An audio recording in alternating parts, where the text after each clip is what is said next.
Mark, great to have you back on the business end. Last time we covered everything from the Wild West of professionalism to alignment, recruitment, building organizations that last.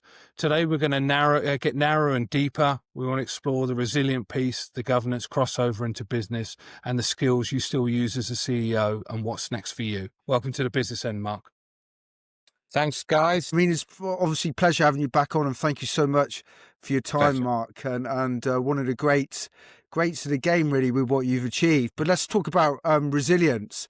You know, you've lived through tough cycles, you know, Harlequins, relegation, financial pressure, perhaps misaligned stakeholders, dealing with the media, dealing with pressure from players. I mean, what do you personally rely on to navigate those tougher periods?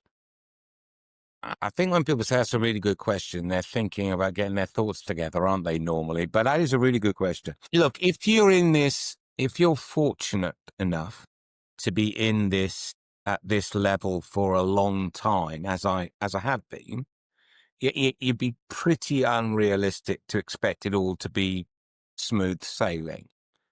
I think, I think I might mention last time in my example, I do tend to get asked to do things that need fixing. It's just the way things have turned out. So to a degree, I think that helps.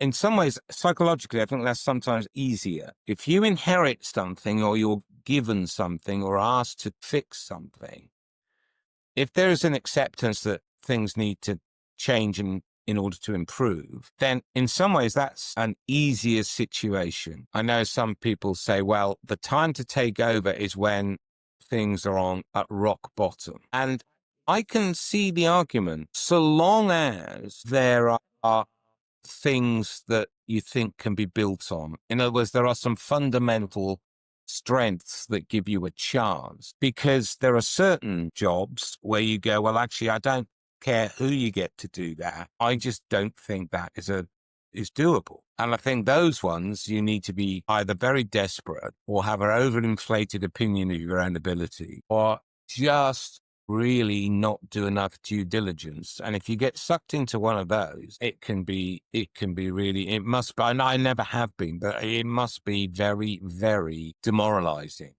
But I mean, and Harlequins is quite, I've taken over a few. Harlequins was obviously, at the time, the team was poor, that we had no crowd, the financials were terrible. And people said, why on earth do you take that? I said, well, because there were certain things that you thought, well, you can do something with that. Yeah, most of the stuff is in a pretty poor situation, but they own their own ground, and that was important at the time. They've got a hell of a heritage, and it's the brand recognition, a horrible phrase, but the brand recognition is fantastic. Everyone knows the name. Interestingly, all our research then said didn't know where we were, but they knew the name, they knew what we were, they just didn't know where we were. They knew we were a rugby club, they just didn't know where the hell we played. And then, and also they owned 11 acres of prime land in southwest London. So I always thought that if the worst happened, there was a big asset sitting there. And I think that's if you think, I had this conversation with someone the other day talking about a possible job that I'm not going to mention. And I said, my real problem with this one is I'm not really quite sure what I do with it. I don't quite see the way. I suppose that's what I was talking about before. Because if you can see a way out or a route that you could follow to make things better, even though it might be a very long-term thing, it might be, you might say, well, I'll start it. I'm not going to finish it, but I'll start it. Then I think psychologically that's quite a strong position to be in, and that people talk about resilience a lot, and rightly so. But I've always felt that if you've got a clear, you've got to be flexible, obviously, and change. You're allowed to change your mind, and circumstances change as well. But if you've got a pretty clear idea of where you're trying to get to, and also how you're going to get there, we talked about this a lot last time, and the priorities, that allows you to a degree to have a level of confidence, which hopefully you can transmit to other people in the organization, about where we're going and what we're trying to do. And now that then sets a context for the things that then get thrown at you. I mean, I'll come right from Harpins, that was 20 years ago. Let's come right up to where I am now. I'm just about to leave the Drua. And, Fiji is a very volatile place in lots of ways, in the sense that things come at you that you don't get anywhere else. And certainly I've had issues come across the desk here that I've never, ever had to deal with before. But we're very, very clear what we're trying to do. And we're very, very clear about what we need to put in place in order to achieve that. And therefore, I suppose there's a very highly developed sense of, well, purpose on the one hand, that's part of it, but strategy on the other, if that doesn't sound too sort of highfalutin. And if you've got that, I mean, we had until quite about 3 or 4 months ago, we went through a very torrid financial time with a whole load of things coming out that we weren't ready for or were aware of at the time. And that challenges you. But if you think you are very big picture is you're going in the right direction, you're making changes, and they are getting some purchase, I think then you are able to sort of absorb stuff. And the other thing I have learned, and maybe I wish I'd known this a couple of decades ago, if you can get any bad news out in the open early, that really helps. A lot of the things, if you're trying to fix things, the most valuable commodity is time. The really, really difficult ones are when it's a big problem, comes out of nowhere, and you haven't got much time to fix it. Those are the ones to keep you up nights. They're the really difficult ones. But most of the ones that people probably think of, take Melbourne Storm. What was the challenge? The challenge there was the team was very strong, coaching very strong, the financials were terrible. So it was a financial stroke business turnaround. But once you worked out where the levers were and what the strategy was going to be, you kind of stopped worrying about it and you just concentrated more on the execution. Yeah, totally get that. You're looking at the small steps rather than the end result. So small strategies, so you can put things in place, and then you're never really worried. Well, you never get to the end anyway, because you only at a certain point, and I've done this, well, certainly at Saracens, Quins, Melbourne. Well, no, not Perth, because that was forced because of COVID. And here I've decided when to go. I've been very lucky in the sense that I've made the decision for a whole load of different reasons at different times that it was time for me to move on. And therefore, you're never going to finish it. You know that there's always the next person's going to come in, and you hope build on it. And sometimes they do, and sometimes they don't. You think, well, I know it's a terrible cliche, and it is, but like a lot of cliches, it has an element of truth. You hope that you've left it in a better place than you find it. And you hope by a significant degree. And sometimes, it's not the length of time you've been there is a factor of that. Some of them just take longer. Quins took a long time. Some of them you could turn around quite quickly. Melbourne was quite a relatively quick turnaround. This has been a pretty quick, this is more of a build than a turnaround, but there was an element of turnaround in it as well. Some are quicker than others, but you never finish it. You never, there's always, because you're constantly it's like, just take it about, you win a premiership, and then what happens then? Well, then you want to win another one. And then it never stops, does it? It's never, it's all, you have to, so at some point, you have to recognize that, some of the clubs I've been at, some of them were very young, like this one, and Melbourne Storm only started in 1998. But, Saracens was 1876, and Harlequins was 10 years before that. No, and they've been around for a long, long time. So, you just got to say, actually, do I think I have some idea of what I do with that to make it better and to improve it in whatever. Sometimes, like I said, it's across the board. Sometimes it's particularly on playing. Sometimes it's particularly in the financial side, and sometimes it's facilities and sort of capital assets. And if you can look back and say, well, yeah, I made a lot of mistakes, and yeah, that wasn't perfect, but overall, it was better than when we started, and we made decent rates of progress. It can't be just incremental and glacial, then you walk away reasonably content. So let me ask you something on a personal level then, Mark. Being a CEO of, say, Quinn's, and we spoke about this before we started the show, sometimes you've got to make tough decisions, and being the CEO of a company is quite a how and you might come home at night and go, geez, that was a tough one. And often people don't talk about that sort of resilience that's needed for a leader. How do you compartmentalize that in terms of making tough decisions where you don't renew contracts and you know the impact that will have? I think most people, I'm not saying everybody, who's been in that position, and lots of people had in lots of different sectors. Why is it maybe a little bit more challenging in this context? Mainly because I think possibly because certainly rugby organised are quite small. So like here we got 150 people, everybody all in including players, staff, all sorts, about 150 people.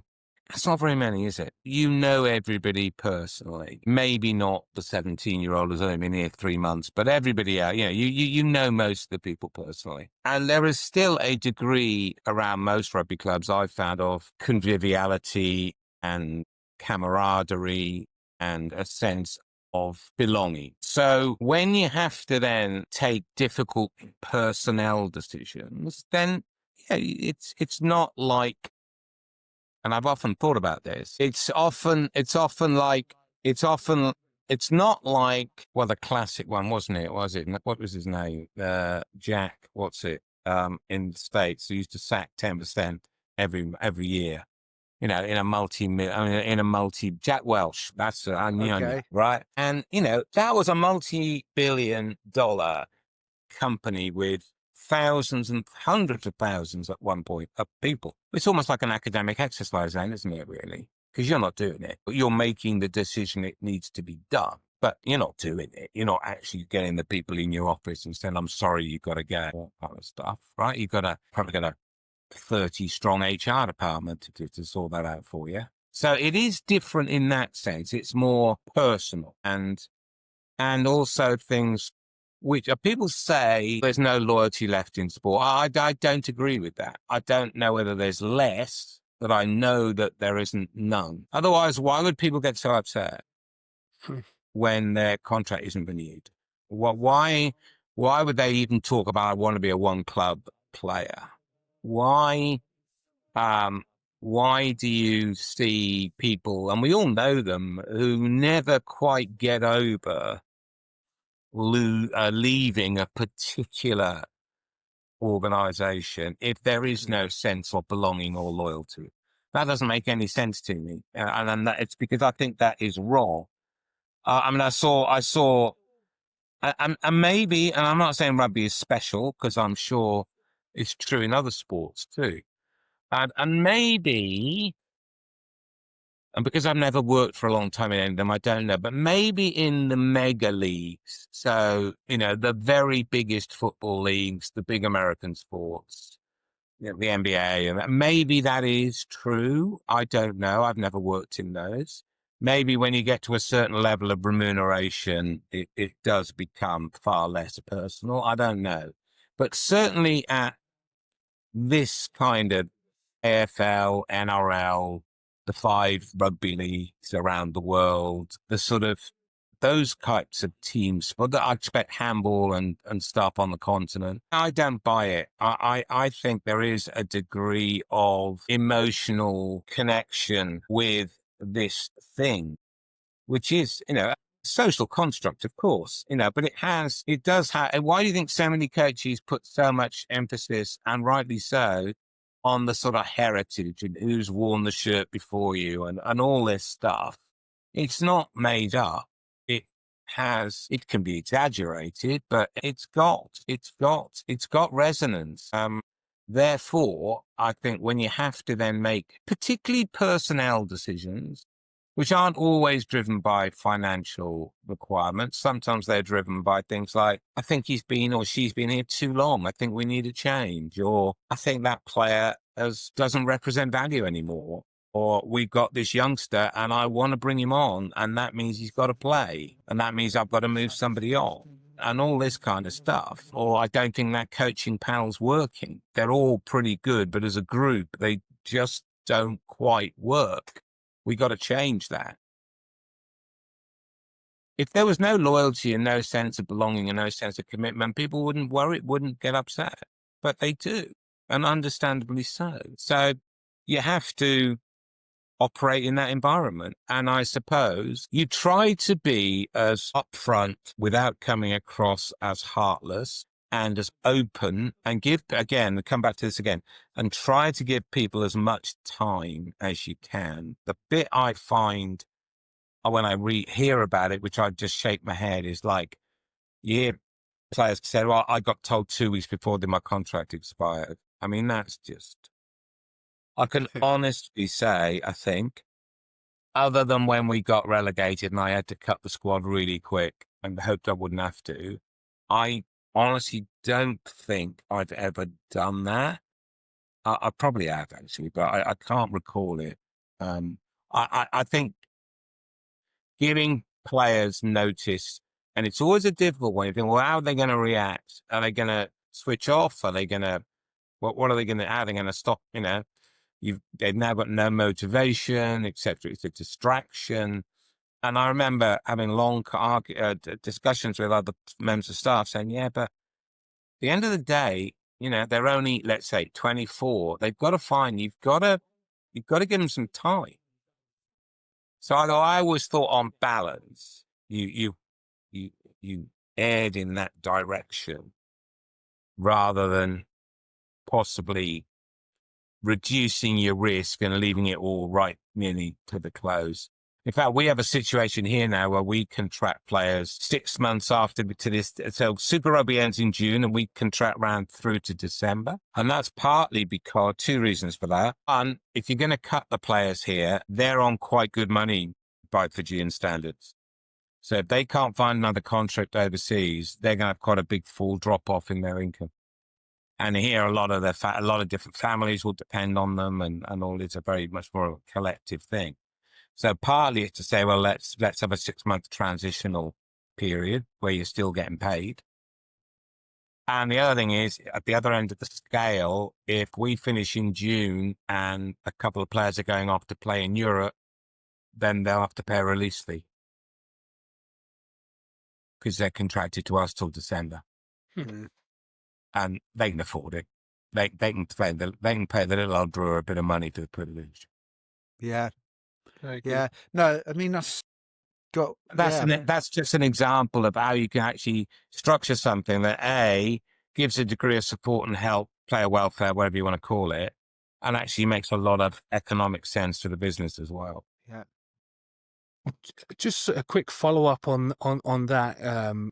Dealing with resilience and pressure, when that comes on to you personally, in whatever degree, do you have a routine or a habit that you go to dissipate it, clear your mind, go for a walk on the beach, do yoga, whatever it may be? Is there something that you come back to help you cope with that pressure? Most of the time, not all of the time. Most of the time, I quite like it. If I'm being honest, you thrive in pressure. I quite like it. I try not to go into denial. I think a lot of us would sometimes like to delay it or prevaricate or put it off. I try not to do that. I find that doesn't help me. I find I just worry then. I'd rather try and deal with it. At its the ones that I find hardest to deal with, and I'm not sure much works other than time, is the ones you can't really control. And so, for example, when the team When the team gets on a bad trot, but there's not actually much wrong, that's quite challenging because you don't know when that's going to turn. You're confident it's going to turn, but it could be a while yet. I find that quite difficult. And I have to keep telling myself, are you sure you're right? And you think, are you just being a Pollyanna and hoping it will turn? Or do you actually think it will? Because if you think it will, fine. But if you don't think it will, you need to change something. Don't talk yourself out of it. And very occasionally over 30 years, there's been one or two things that, this is horrible. And you just got to get through it. It's just time. This is going to be. There were a couple here where the finances looked so shaky that really did worry me for a little while because I would have hated. But again, you just that's more. You just gotta. It's such a cliche, isn't it? You just got to do your best. You just got to think, well, what is the least worst thing we can do here, and let's do that. But most of the time, not all the time, but for most of the time, there's at least a partial fix. That it's right. Well, can we unlock some more short-term cash? Can we move? Can we cut some costs? There's usually something that you can do to alleviate the problem, or change the time scale. So try and spread the problem over a longer time period so it's not quite as intense and debilitating. I did that quite a lot.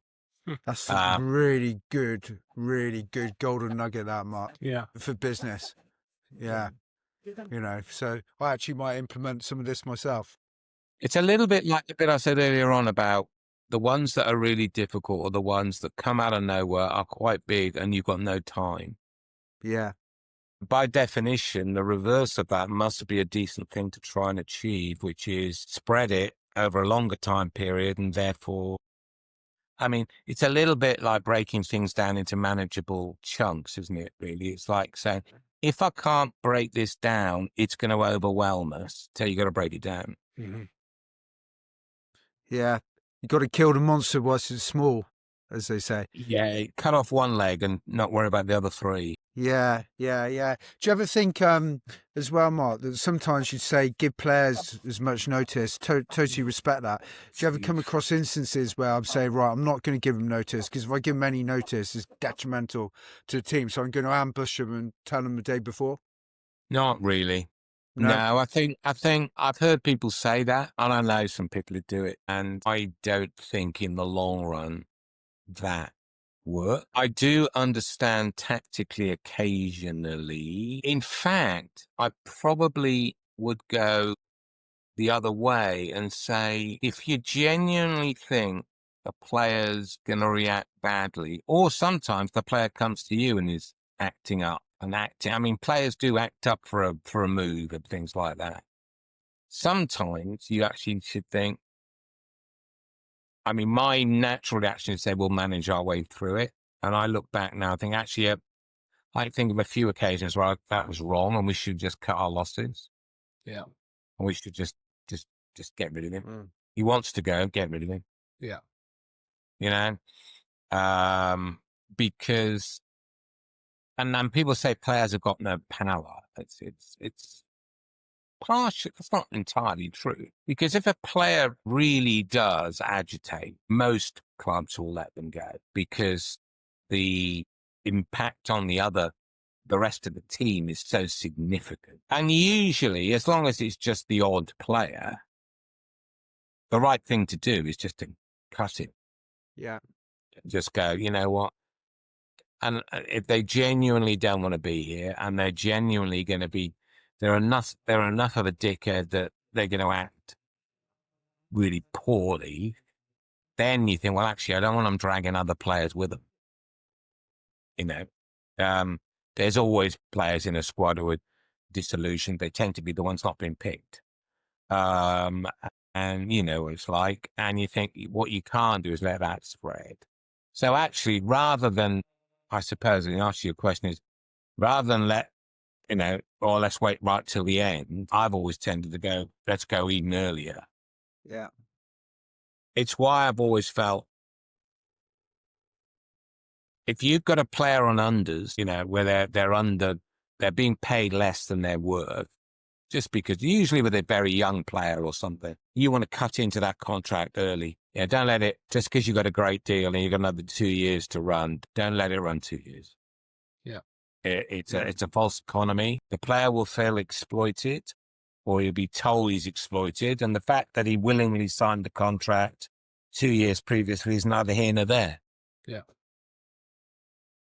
You've got to, I've always been a big believer in that bit of the job. Intervene early, both ways, rather than let it all drag down and run down contracts. Running down contracts is, players aren't stupid. They know if they haven't got a new offer by 6 months out, they're probably unlikely to get one. Mm. And certainly if you've not started negotiating, they've got which is not a good way to run it. You'd be better off going to them and saying, look, honestly, until I do these two, I can't get to you. So you're going to have to wait a bit. And usually players, and meanwhile, obviously, feel free to explore other options. And most players, I think, would rather you told them that rather than left them hanging. Yeah. Yeah, agreed. I agree with that. So changing tack there, Mark, what do you think the biggest governance mistake you see in business that sport has already solved? Oh, I thought you were going to go the other way around. Well, I don't think sports governance is very good. All right, let's start from there. Okay. In certain countries, in certain sports, I should say, I think there are some sports organisations whose governance is very good and very well organised. I think that in terms of where I think the governance of sport this is the number one, I'd say. And I'm going to make, it's just a sort of political point as well as a business point. I think the big lesson business, and I think to a degree society can learn from sport, is accountability and the holding each other to account and having some pretty frank and challenging discussions, conversations in front of each other. I think that it's very, you just can't run a sports organization at high level if players were you can't, I'm sorry, that's triggered me, and I find that very whatever. I mean, you just can't do it. It just doesn't work like that. This environment is demanding and challenging and highly competitive, and you've got to be able to take very direct criticism to get better. And the whole system, the whole organization relies on that. And therefore, I think that's the biggest thing. And I suppose it's easier in sport because the common goal is much clearer. We want to win. And it's pretty binary, isn't it? We win or we lose every week. And certainly one of the things I've always found when, over the years, many years, you sort of take people around and from sponsors or from whatever who have not worked in professional sport. They are always absolutely amazed at the level of criticism. They call it criticism, we don't, of performance. That was, and the measurement and the grading and the target setting and all that whole performance management stroke evaluation piece, which is absolutely central and becoming more and more and more central as the data changes and improves and AI comes in and all the different modeling. It becomes even more intense and even more thorough. That's the bit they find that, so I wish we could do that. Oh, well, we just can't. We just can't. That people would never put up with it. People would be going off for mental health and stuff, which basically, and this is not to at all for a second, dismiss genuine mental health issues, which are really serious, but that's often the code for, well, I'm upset. Well, yeah. Guess what? When a player gets fronted in front of his teammates for a performance, yeah, he gets upset. He should get upset. We want him to get upset, right? Because it's not good enough. And it's the biggest thing I took out of Melbourne Storm, who have been a champion team for decades. The level of, and by that stage, I'd worked in pro sport for 18 years. I've never seen anything like it. It was absolutely extraordinary.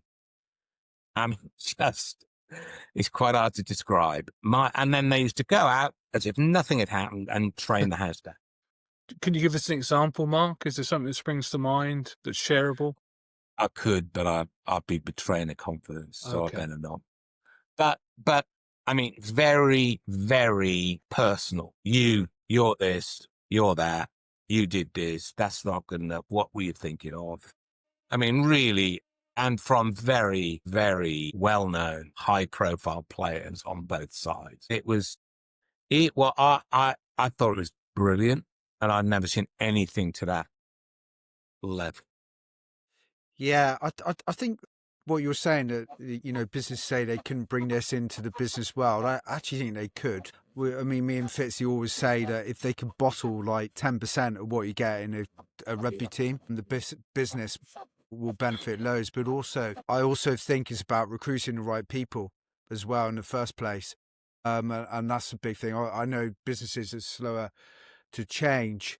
But just flipping a coin. I mean, what do you think that rugby or sport could learn from governance from business? Which is probably an easier question. Yeah, and just to finish off that last one, and then we'll ask that one. Yeah, it is partly about choosing the right people, and that's certainly true on the biz. But in sport, don't underestimate, particularly if the coach and the management have been there for a while. People talk a lot about culture. It's true. You know, and that was certainly true at Melbourne. The culture was so strong. Basically, this is the way we do it. And if you don't want to do it this way, you should probably go somewhere else. Now, that doesn't mean to say it was incredibly, totally rigid and no kind of allowance made for individual character. That wasn't the case. But there were certain, and it sort of got ingrained in the place. It was a sort of almost became unsaid. You know, that's just not what we do. That is what we do. And so to a degree, partly you need players who've been there quite a long time. And that's why you look at most sides. If they haven't got a top end of quite influential players, 28, 29 plus, unlikely to be a highly performing team because they sort of represent almost the heritage, you know? So I think it is partly you try and choose players you think will fit your culture, but it's a two-way street. The culture can change players. People used to say, God, that player, he's gone to Melbourne, he's so much better now. Well, why is that? It's the culture. It's the way the certain clubs do things. And I mean, leaving, and nobody was more critical than me, I don't think, of Saracens and the whole salary cap. But at the one time, I'd also say they had an unbelievably good culture. Mm-hmm. Both of those things can be true at one and the same time, right? I think it was damaged the whole game, but they had a great culture. And to a degree still do, you know, and you look at them and you think, well, look at how long's Mark McCall been there? Yeah, a long, long time. Mm-hmm. How long a lot of the coaching staff have been there. You do build up a sort of way of doing things. And what's culture? Culture is just the way we do things. It's what we do. Okay, this is what we do here. If you're going to play for us, this is what we expect. These are the non-negotiables. Coming back onto your question then about governance and well, I think if there's one thing, so let's take it rugby. Rugby in most of the 5 leagues, I don't know, maybe not. Japan's slightly different. If I could change one thing, I would give far more power to the middle and the league and the organization and far less power to the participants. I think the biggest problem we've had, and we've had many, and not just in England, is that we have run a system where largely it became easy for a small group of self-interested organizations to block change that would have made a collective improvement. And that comes down to governance structures. We don't empower our league executives sufficiently, and we don't have enough independence on the board, and we end up with effectively and I know the argument is, well, we're the shareholders. Yeah, fine. But the shareholders here, for instance, are the Fijian government and the Fijian Rugby Union, and they do not have a single bit of control over the operation of the business. And that's in legally binding documents and all the rest of it. And if I could change one thing about the governance of the club sport in the leagues, it would be that. Would that be accountability, though, about governance that sport can learn from business? Because if, if a company does bad and the board of directors, there's someone on the chopping line. I think you've got to allow the executive to run the league and to run it in what they think is the interests of the league as a whole. And if that is not in the interest of every single individual club, well, how can it be? Well, that's just the way it is, I'm afraid. Whereas traditionally, we've had to try and get change through on a majority of 9-3 or 4-1, depending how many clubs were in the league at the minute. There were no independent directors. It's just not a very, it's not, I just don't think it's a very good governance model. I think it tends to mitigate against collective improvement. And if you look at the leagues around the world that do very, very well, they don't run that model. Have you got any examples of that, Mark? I think the AFL is really well run. Probably the best run league in the world, in my view. And it's all run from the middle. Maybe you could argue they've gone too far. And I think there is an argument about that. The AFL may have gone even too far in that direction.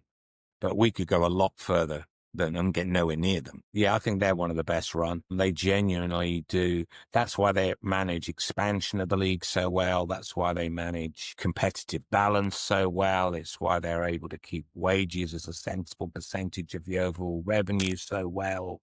It all comes down to governance. Yeah. So, Mark, you've been a player, coach, you're now a CEO, reformer, builder. What skills from your rugby days, either as a player or coach, still show up often in your CEO decision-making? I've got 3. Keep battling and don't ever give up. That's number 1. Number 2 is aim high. What was that Shakespearean thing? A man's reach should outstretch You're his asking grasp. 2 props here, Yeah, Mark. I was about to say that, but come didn't want on, to look like, stupid. just to quote Shakespeare. Stretch his reach or something. Otherwise, what's something for? It's basically saying you should always aim higher than you ever think you can possibly achieve. Mm-hmm. Yeah. That's a Fitzyism. You say that, Fitzy. So, because, and thirdly, have a game plan and change it if it needs to change. You wouldn't keep playing the same way if it started pouring with rain. Why would you keep doing the same thing if it isn't working? Or adjust it. So, yeah, keep battling, don't give up, aim high, have a game plan. Brilliant. So it's probably an answer to the next question is, when you're in the boardroom, is there a sporting principle you keep coming back to whenever you're in the boardroom? Yeah. Try and keep, I'm struggling not to use the word vision because it's such a cliche. Try and keep the overall aim of where you try and the direction of travel front of, that's what I think. Try and not let the board get down into the weeds. Try and keep them concentrated on the big picture and the big trends. Absolutely. That would be my thing. Yeah, great advice. So as we've talked about, you've moved around the world. You've been in a lot of different environments: Saracens, Harlequins, Melbourne, with the Duran, Fiji.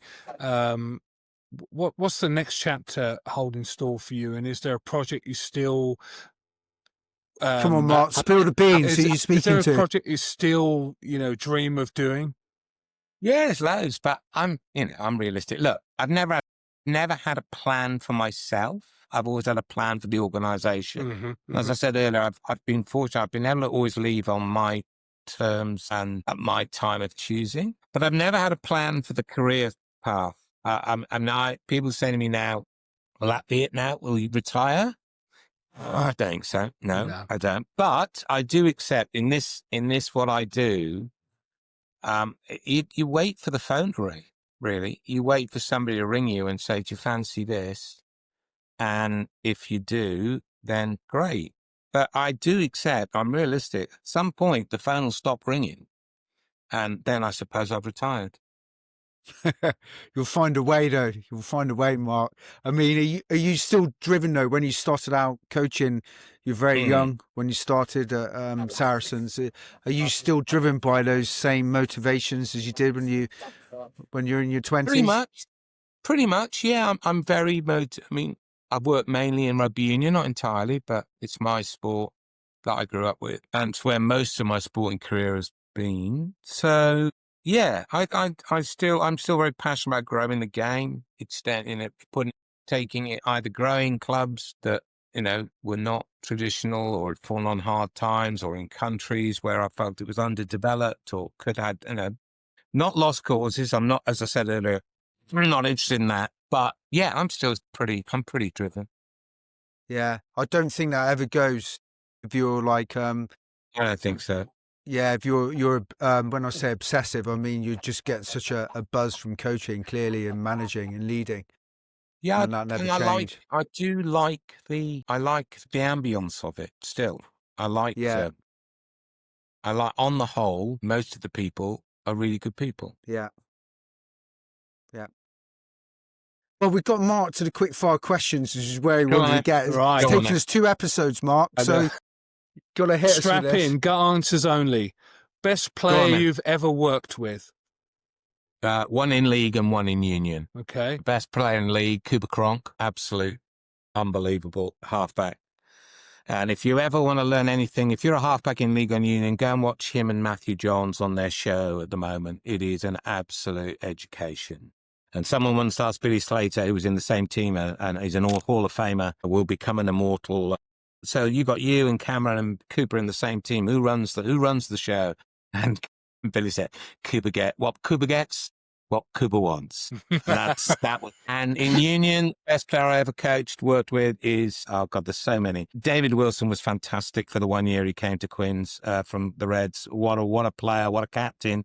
But I'd have to go for Philippe Sella. Well, I only saw him at 36. My God, he must have been something at 25. What a player he was. Wow. Yeah, amazing.